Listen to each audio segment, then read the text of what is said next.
Welcome to the Daily Plunge. We're in the Gospel of Luke, chapter 15, verses 11 through 32. Now, this is the famous parable of the prodigal son, but I don't know what's so amazing about the son. He's just like every other spendthrift wild child, right? He asks his dad to give him his section of his portion of the inheritance, which would have been less than half, but his dad says, okay. Now, when do you typically get an inheritance, right?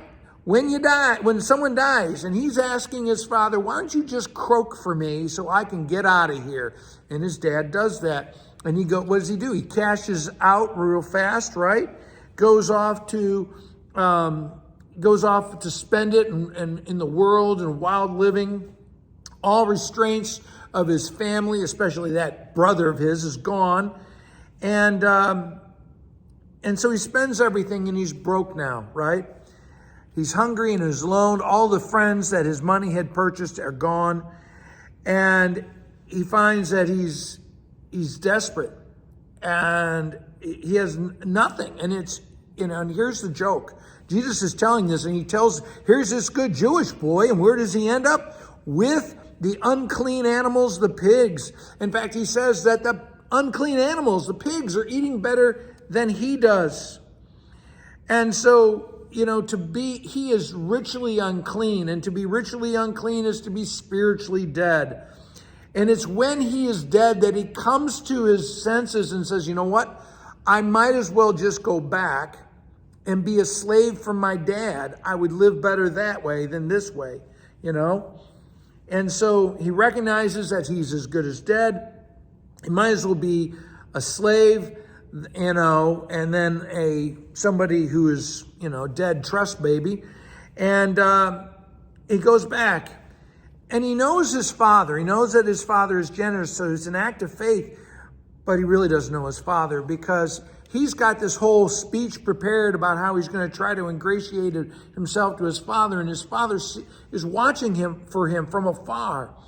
And this is the one who's really prodigal, is the crazy father who goes running out to him to welcome him home. And the son expected the law, right? He expected to be treated as a hired hand. And, a lot of folks think they're not worthy of God. And they keep God at arm's length and they only want to be treated, right, as a hired hand.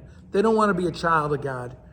Now, so the crazy father, he lifts up his robes and off he runs to embrace his son, welcomes him home. And, he won't hear what the son says. He says, never mind that, you're my son. You were lost, you were dead, and now you're back alive. There's been death and there's been resurrection. You're back home. And, he responds with all this generosity. Meanwhile, his indignant, resentful, offended brother says, hey, I've been a slave all this time. Who asked you to be a slave? I've been a slave all this time.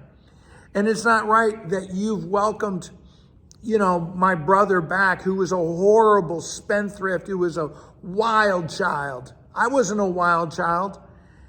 And, as the pietist, as this self-pious person, lectures his father, doesn't recognize his father's love. He's resentful of his father's love to others.